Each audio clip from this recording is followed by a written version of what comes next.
So our friendship progressed slowly from that first meeting in the obscure bar. I hardly saw him again for a few weeks. He looked like he thought he'd have to explain himself to me if I bumped into him on the street. I meant to come to that tutorial, but I was working on something. He looked vaguely into the distance as if the horizon held the secret to stepping back into himself in Africa. When I laughed, it was like he brought his feet into the ground and he remembered where he was. What are you working on? He looked embarrassed, his cheekbones reddening again. Project, he muttered, trying to back away from what he'd just opened up. Nothing really, I shouldn't have mentioned it. But somehow, from the rambled notes and diagrams that he did bring to tutorials, I knew it would be magic. Can I borrow your notes from last week? Gradually, as the weeks passed by, he would start to look like he could see out of his eyes without windscreen wipers and make lectures within the first opening moments. He started to tell me a bit about his trip abroad in the way that he started to in the pub. Makato's tents, sheltering pools of ground spices, yellows and reds, clean on the dusty floor. The bustling straw baskets in traditional red and white, priced at 10 birra, falling to 1 birra for 3 in the blink of an eye, and the following of children intrigued by his white skin, calling, "Hello, American," from Tringing's bicycles. We find ourselves lingering longer and longer in the lecture room until eventually he said, "I think better when I talk. Can we just take a walk and let our brains work right?" It seemed natural to walk down to the tourist centre of Warwick together. It was out of season. We saw the souvenir shops and walked along the popular village roads.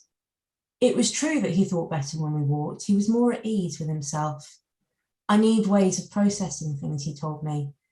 Walking but he didn't finish the sentence. The following week, we did the same again, sometimes throwing in a long lunch. "You're not messing up as bad as you think you are," I tried to tell him.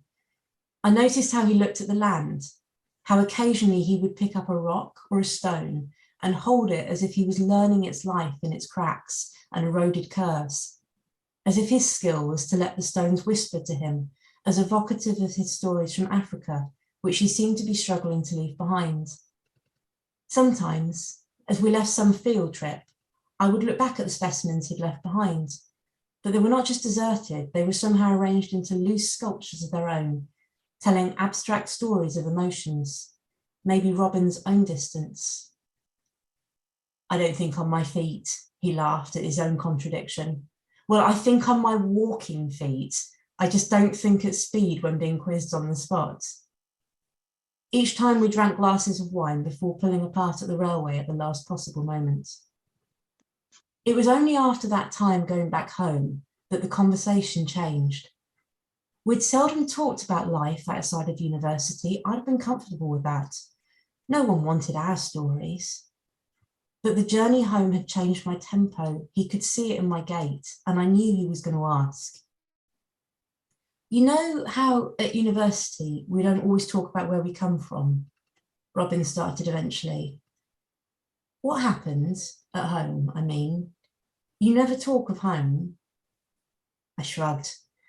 "Well, there's a daddy and a stepmom and a baby half-brother who's been born a little bit early."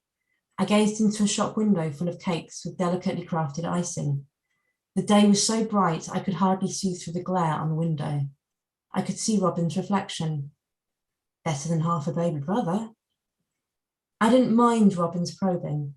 I didn't get the feeling that he was about to cross the line. He kind of nodded into the cake shop as if to say, "Why don't we try it?"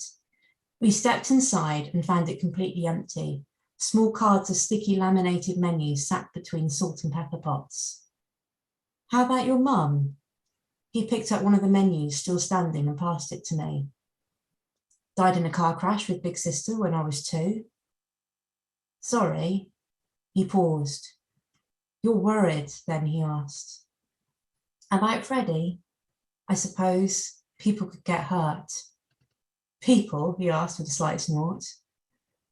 "First Eleanor and Dad, and then Dad more because of Eleanor, and then Eleanor because of Dad, and it all just carries on. Yeah, dangerous things, babies, but it might all be fine." How about your family? Okay. He tried to shrug, but moved awkwardly underneath his collared navy t-shirt. I wondered if there was a natural response to my questioning of a subject we had never gone near. Maybe he needed the separation in his life too. Do you get on with your stepmother all right? I nodded. Funny, he said, but he didn't explain, and I winced. Sorry, was that rude? He looked guilty and put his menu down. I wasn't trying to pry. I didn't know how to explain and said nothing, wondering if he had a stepmother with a different story, but I was too scared to ask. In fact, I realised then that my closed life was similar to his hidden project and half-finished explanations. He scratched his forehead, frowning at the table. He didn't apologise again. I could see his face crowd with thoughts of what could be said. We weren't meant to talk about ourselves. I absently reached to the corner of the table to steady myself from the talk of family. I don't know her that well. I never will. I shan't get the opportunity. He didn't push it, as if something more pressing had just crossed his mind. Beyond the till, the missing member of staff blustered in. Can I help with the menu at all? I was just about to lift my head and answer when I felt Robin's hand brush my fingers. I lifted my hand, thinking he could not have realised I was there, but his didn't move. He tutted softly, disappointed at the sound of the waitress's voice. Does electricity pass both ways? Could Robin feel my belief in his magic come through in that touch? He was still slipping the backs of his fingers against mine, and now I knew it was deliberate. And when I looked up, he was looking directly at me, in the middle of the cafe, watched by the waitress and the clanging dishes, ignoring them. And my phone rang. I lifted the phone from my pocket to see Home's number flashing on the screen. For some reason, talking to my dad in front of Robin felt like an uncomfortable mix of the two worlds. I better take this. Robin's hand fell away. I looked around me for somewhere to talk that would not be overheard. I'll just pop out for a few moments. I hit answer as I reached the door and was surprised to hear Eleanor's voice at the other end. I tried not to sound confused. It's your... She sounded equally confused. Dad? I asked. Yes. There was a pause. I wasn't going to jump to conclusions. Why was Eleanor able to talk to me on the phone and not Dad? I wasn't going to worry without reason. He would have called you himself, but he's on the motorway. I felt relief. What's wrong?